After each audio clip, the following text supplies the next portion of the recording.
1 Samuel pasalnya yang ke-19. Saul mengatakan kepada Yonatan, anaknya, dan kepada semua pegawainya, bahwa Daud harus dibunuh. Tetapi Yonatan, anak Saul, sangat suka kepada Daud, sehingga Yonatan memberitahukan kepada Daud, ayahku Saul berikhtiar untuk membunuh engkau, oleh sebab itu, hati-hatilah besok pagi, duduklah di suatu tempat perlindungan dan bersembunyilah di sana. Aku akan keluar dan berdiri di sisi ayahku di padang tempatmu itu. Maka aku akan berbicara dengan ayahku perihalmu, aku akan melihat bagaimana keadaannya, lalu memberitahukannya kepadamu. Lalu Yonatan mengatakan yang baik tentang Daud kepada Saul. Ayahnya, katanya, janganlah raja berbuat dosa terhadap Daud, hambanya, sebab ia tidak berbuat dosa terhadapmu. Bukankah apa yang diperbuatnya sangat baik bagimu? Ia telah mempertaruhkan nyawanya dan telah mengalahkan orang Filistin itu. Dan Tuhan telah memberikan kemenangan yang besar kepada seluruh Israel. Engkau sudah melihatnya dan bersukacita karenanya. Mengapa engkau hendak berbuat dosa terhadap darah orang yang tidak bersalah dengan membunuh Daud tanpa alasan? Saul mendengarkan perkataan Yonatan dan Saul bersumpah, demi Tuhan yang hidup, ia tidak akan dibunuh. Lalu Yonatan memanggil Daud dan Yonatan memberitahukan kepadanya segala perkataan itu. Yonatan membawa Daud kepada Saul dan ia bekerja padanya seperti dahulu. Ketika perang pecah pula, maka majulah Daud dan berperang melawan orang Filistin. Ia menimbulkan kekalahan besar di antara mereka, sehingga mereka melarikan diri dari depannya. Tetapi roh jahat yang daripada Tuhan hingga pada Saul, ketika ia duduk di rumahnya, dengan tombaknya di tangannya, dan Daud sedang main kecapi. Lalu Saul berikhtiar menancapkan Daud ke dinding dengan tombaknya, tetapi Daud mengelakkan tikaman Saul, sehingga Saul mengenai dinding dengan tombak itu. Sesudah itu Daud melarikan diri dan luputlah ia pada malam itu. Kemudian Saul mengirim orang-orang suruhan ke rumah Daud untuk mengamat-amatinya dan untuk membunuh dia pada waktu pagi. Tetapi Michal, istri Daud, memberitahukan kepadanya, demikian, jika engkau tidak dapat meluputkan dirimu malam ini, maka besok engkau akan dibunuh. Lalu Michal menurunkan Daud dari jendela, ia pergi melarikan diri dan luputlah ia. Sesudah itu Michal mengambil terafim dan menaruhnya di tempat tidur, ditaruhnya sehelai tenunan bulu kambing di bagian kepala dan ditutupinya dengan selimut. Lalu Saul mengirim orang-orang suruhan untuk mengambil Daud. Tetapi perempuan itu berkata, ia sakit. Sesudah itu Saul mengirim orang-orang suruhan itu untuk melihat Daud. Katanya, bawalah dia di atas tempat tidur itu kemari, supaya ia dibunuh. Lalu masuklah para suruhan itu ke dalam, dan tampaklah ada terafim di tempat tidur dengan sehelai tenunan bulu kambing di bagian kepala. Berkatalah Saul kepada Michal, mengapa engkau menipu aku demikian itu dan melepas musuhku pergi, sehingga ia luput? Tetapi jawab Michal kepada Saul, ia berkata kepadaku, biarkanlah aku pergi, apa perlunya aku membunuh engkau? Setelah Daud melarikan diri dan luput, sampailah ia kepada Samuel di Rama dan memberitahukan kepadanya segala yang dilakukan Saul kepadanya. Kemudian pergilah ia bersama-sama dengan Samuel dan tinggallah mereka di Nayot. Ketika diberitahukan kepada Saul, demikian, ketahuilah, Daud ada di Nayot, dekat Rama. Maka Saul mengirim orang-orang suruhan untuk mengambil Daud. Tetapi orang-orang ini melihat sekumpulan nabi kepenuhan dengan dikepalai oleh Samuel. Dan roh Allah hingga pada orang-orang suruhan Saul, sehingga mereka pun kepenuhan seperti nabi. Lalu hal itu diberitahukan kepada Saul. Ia mengirim orang-orang suruhan yang lain, tetapi orang-orang itu pun juga kepenuhan seperti nabi.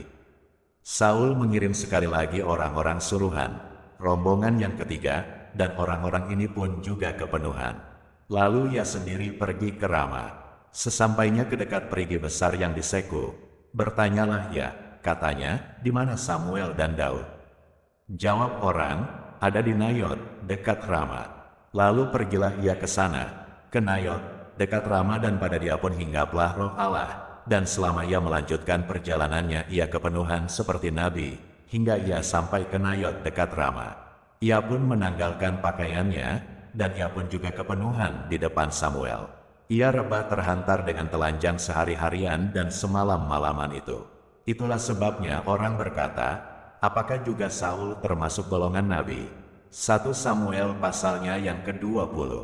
Maka larilah Daud dari Nayot, dekat Rama, sampailah ia kepada Yonatan, lalu berkata, apakah yang telah kuperbuat? Apakah kesalahanku dan apakah dosaku terhadap ayahmu, sehingga ia ingin mencabut nyawaku? Tetapi Yonatan berkata kepadanya, jauhlah yang demikian itu. Engkau tidak akan mati dibunuh. Ingatlah, ayahku tidak berbuat sesuatu, baik perkara besar maupun perkara kecil, dengan tidak menyatakannya kepadaku. Mengapa ayahku harus menyembunyikan perkara ini kepadaku? Tidak mungkin. Tetapi Daud menjawab, katanya, ayahmu tahu benar bahwa engkau suka kepadaku. Sebab itu pikirnya, tidak boleh Yonatan mengetahui hal ini, nanti ia bersusah hati. Namun, demi Tuhan yang hidup dan demi hidupmu, hanya 1 langkah jaraknya antara aku dan maut. Yonatan berkata kepada Daud, apapun kehendak hatimu, aku akan melakukannya bagimu. Lalu kata Daud kepada Yonatan, kau tahu, besok bulan baru, maka sebenarnya aku harus duduk makan bersama-sama dengan raja. Jika engkau membiarkan aku pergi, maka aku akan bersembunyi di padang sampai lusa petang. Apabila ayahmu menanyakan aku, haruslah kau katakan, Daud telah meminta dengan sangat kepadaku untuk pergi dengan segera ke Betlehem, kotanya, karena di sana ada upacara pengorbanan tahunan bagi segenap kaumnya. Jika begini dikatakannya, baiklah, maka hambamu ini selamat.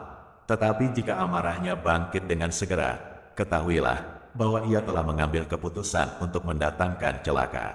Jika demikian, tunjukkanlah kesetiaanmu kepada hambamu ini, sebab engkau telah mengikat perjanjian di hadapan Tuhan dengan hambamu ini. Tetapi jika ada kesalahan padaku, engkau sendirilah membunuh aku. Mengapa engkau harus menyerahkan aku kepada ayahmu? Tetapi jawab Yonatan, jauhlah yang demikian itu. Sebab jika ku ketahui dengan pasti, bahwa ayahku telah mengambil keputusan untuk mendatangkan celaka kepadamu, masakan aku tidak memberitahukannya kepadamu? Lalu bertanyalah Daud kepada Yonatan, siapakah yang akan memberitahukan kepadaku, apabila ayahmu menjawab engkau dengan keras? Kata Yonatan kepada Daud, marilah kita keluar ke padang. Maka keluarlah keduanya ke padang. Lalu berkatalah Yonatan kepada Daud, demi Tuhan, Allah Israel, besok atau lusa kira-kira waktu ini aku akan memeriksa perasaan ayahku. Apabila baik keadaannya bagi Daud, masakan aku tidak akan menyuruh orang kepadamu dan memberitahukannya kepadamu. Tetapi apabila ayahku memandang baik untuk mendatangkan celaka kepadamu, beginilah kiranya Tuhan menghukum Yonatan, bahkan lebih lagi daripada itu, sekiranya aku tidak menyatakannya kepadamu dan membiarkan engkau pergi, sehingga engkau dapat berjalan dengan selamat. Tuhan kiranya menyertai engkau, seperti ia menyertai ayahku dahulu. Jika aku masih hidup, bukankah engkau akan menunjukkan kepadaku kasih setia Tuhan? Tetapi jika aku sudah mati, janganlah engkau memutuskan kasih setiamu terhadap keturunanku sampai selamanya. Dan apabila Tuhan melenyapkan setiap orang dari musuh Daud dari muka bumi, janganlah nama Yonatan terhapus dari keturunan Daud, melainkan kiranya Tuhan menuntut balas daripada musuh-musuh Daud. Dan Yonatan menyuruh Daud sekali lagi bersumpah demi kasihnya kepadanya, sebab ia mengasihi Daud seperti dirinya sendiri. Kemudian berkatalah Yonatan kepadanya, besok bulan baru, maka engkau nanti akan ditanyakan, sebab tempat dudukmu akan tinggal kosong. Tetapi lusa engkau pasti akan dicari. Engkau harus datang ke tempat engkau bersembunyi pada hari peristiwa itu, dan duduklah dekat bukit batu. Maka aku akan memanahkan 3 anak panah ke samping batu itu, seolah-olah aku membidik suatu sasaran. Dan ketahuilah, aku akan menyuruh bujangku, pergilah mencari anak-anak panah itu. Jika tegas kukatakan kepada bujang itu, lihat anak-anak panah itu lebih kemari, ambillah. Maka datanglah, sebab demi Tuhan yang hidup, engkau selamat dan tidak ada bahaya apa-apa. Tetapi jika begini kukatakan kepada orang muda itu, lihat anak-anak panah itu lebih ke sana. Maka pergilah, sebab Tuhan menyuruh engkau pergi. Tentang hal yang kita janjikan itu, antara aku dan engkau, sesungguhnya, Tuhan ada di antara aku dan engkau sampai selamanya. Sesudah itu bersembunyilah Daud di padang. Ketika bulan baru tiba, duduklah raja pada meja untuk makan. Raja duduk di tempatnya seperti biasa, dekat dinding. Yonatan berhadapan dengan dia, Abner duduk di sisi Saul, tetapi tempat Daud tinggal kosong. Dan Saul tidak berkata apa-apa pada hari itu, sebab pikirnya, barangkali ada sesuatu yang terjadi kepadanya. Mungkin ia tidak tahir, ya, tentu ia tidak tahir. Tetapi pada hari sesudah bulan baru itu, pada hari yang kedua, ketika tempat Daud masih tinggal kosong, bertanyalah Saul kepada Yonatan, anaknya, mengapa anak Isai tidak datang makan, baik kemarin maupun hari ini? Jawab Yonatan kepada Saul, Daud telah meminta dengan sangat kepadaku untuk pergi ke Betlehem. Katanya, biarkanlah aku pergi, sebab ada upacara pengorbanan bagi kaum kami di kota, dan saudara-saudaraku sendirilah yang memanggil aku. Oleh sebab itu, jika engkau mengasihi aku, berilah izin kepadaku untuk menengok saudara-saudaraku. Itulah sebabnya ia tidak datang ke perjamuan raja. Lalu bangkitlah amarah Saul kepada Yonatan. Katanya kepadanya, anak sundal yang kurang ajar. Bukankah aku tahu bahwa engkau telah memilih pihak anak Isai dan itu noda bagi kau sendiri dan bagi perut ibumu? Sebab sesungguhnya selama anak Isai itu hidup di muka bumi, engkau dan kerajaanmu tidak akan kokoh. Dan sekarang suruhlah orang memanggil dan membawa dia kepadaku, sebab ia harus mati. Tetapi Yonatan menjawab Saul, ayahnya itu, katanya kepadanya, mengapa ia harus dibunuh? Apa yang dilakukannya? Lalu Saul melemparkan tombaknya kepada Yonatan untuk membunuhnya. Maka tahulah Yonatan bahwa ayahnya telah mengambil keputusan untuk membunuh Daud. Sebab itu Yonatan bangkit dan meninggalkan perjamuan itu dengan kemarahan yang bernyala-nyala. Pada hari yang kedua bulan baru itu ia tidak makan apa-apa, sebab ia bersusah hati karena Daud, sebab ayahnya telah menghina Daud. Pada waktu pagi keluarlah Yonatan ke padang bersama-sama seorang budak kecil sesuai dengan janjinya kepada Daud. Berkatalah ia kepada budaknya, larilah, carilah anak-anak panah yang kupanahkan. Baru saja budak itu berlari, maka Yonatan melepaskan sebatang anak panah lewat kepala budak itu. Ketika budak itu sampai ke tempat letaknya anak panah yang dilepaskan Yonatan itu, maka berserulah Yonatan dari belakang budak itu. Katanya, bukankah anak panah itu lebih ke sana? Kemudian berserulah Yonatan dari belakang budak itu, ayo, cepat, jangan berdiri saja. Lalu budak Yonatan memungut anak panah itu dan kembali kepada tuannya. Tetapi budak itu tidak tahu apa-apa, hanya Yonatan dan Daudlah yang mengetahui hal itu. Sesudah itu Yonatan memberikan senjatanya kepada budak yang menyertai dia, dan berkata kepadanya, pergilah, bawalah ke kota. Maka pulanglah budak itu, lalu tampillah Daud dari sebelah bukit batu, ia sujud dengan mukanya ke tanah dan menyembah 3 kali. Mereka bercium-ciuman dan bertangis-tangisan. Akhirnya Daud dapat menahan diri. Kemudian berkatalah Yonatan kepada Daud, pergilah dengan selamat. Bukankah kita berdua telah bersumpah demi nama Tuhan? Demikian, Tuhan akan ada di antara aku dan engkau serta di antara keturunanku dan keturunanmu sampai selamanya. Setelah itu bangunlah Daud dan pergi, dan Yonatan pun pulang ke kota. 1 Samuel pasalnya yang ke-21. Sampailah Daud ke Nob kepada Ahimelek, imam itu. Dengan gemetar Ahimelek pergi menemui Daud dan berkata kepadanya, mengapa engkau seorang diri dan tidak ada orang bersama-sama dengan engkau? Jawab Daud kepada Imam Ahimelek, Raja menugaskan sesuatu kepadaku. Katanya kepadaku, siapapun juga tidak boleh mengetahui sesuatu dari hal yang kusuruh kepadamu dan yang kutugaskan kepadamu ini. Sebab itu orang-orangku telah kusuruh pergi ke suatu tempat. Maka sekarang, apa yang ada padamu? Berikanlah kepadaku 5 roti atau apapun yang ada. Lalu jawab imam itu kepada Daud, tidak ada roti biasa padaku, hanya roti kudus yang ada, asal saja orang-orangmu itu menjaga diri terhadap perempuan.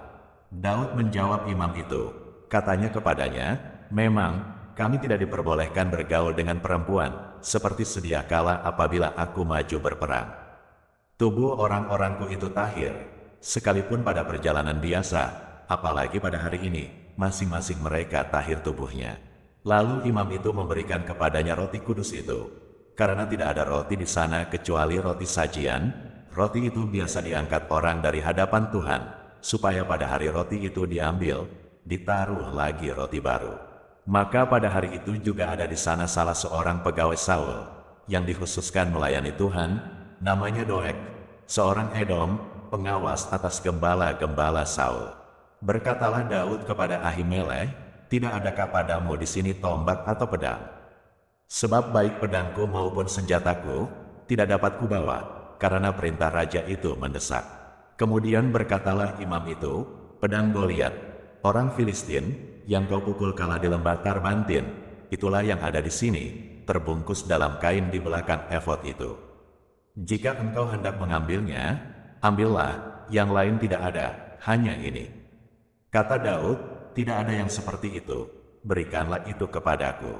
Kemudian bersiaplah Daud dan larilah ia pada hari itu juga dari Saul, sampailah ia kepada Ahis, raja kota Gad. Pegawai-pegawai Ahis berkata kepada tuannya, "Bukankah ini Daud raja negeri itu? Bukankah tentang dia orang-orang menyanyi berbalas-balasan sambil menari-nari? Demikian, Saul mengalahkan beribu-ribu musuh, tetapi Daud berlaksa-laksa." Daud memperhatikan perkataan itu, dan dia menjadi takut sekali kepada Ahis, raja kota Gad itu. Sebab itu ia berlaku seperti orang yang sakit ingatan di depan mata mereka dan berbuat pura-pura gila di dekat mereka. Ia menggores-gores pintu gerbang dan membiarkan ludahnya meleleh ke janggutnya. Lalu berkatalah Ahis kepada para pegawainya, "Tidakkah kamu lihat bahwa orang itu gila? Mengapa kamu membawa dia kepadaku? Kekurangan orang gilakah aku? Maka kamu bawa orang ini kepadaku supaya ia menunjukkan gilanya dekat aku. Patutkah orang yang demikian masuk ke rumahku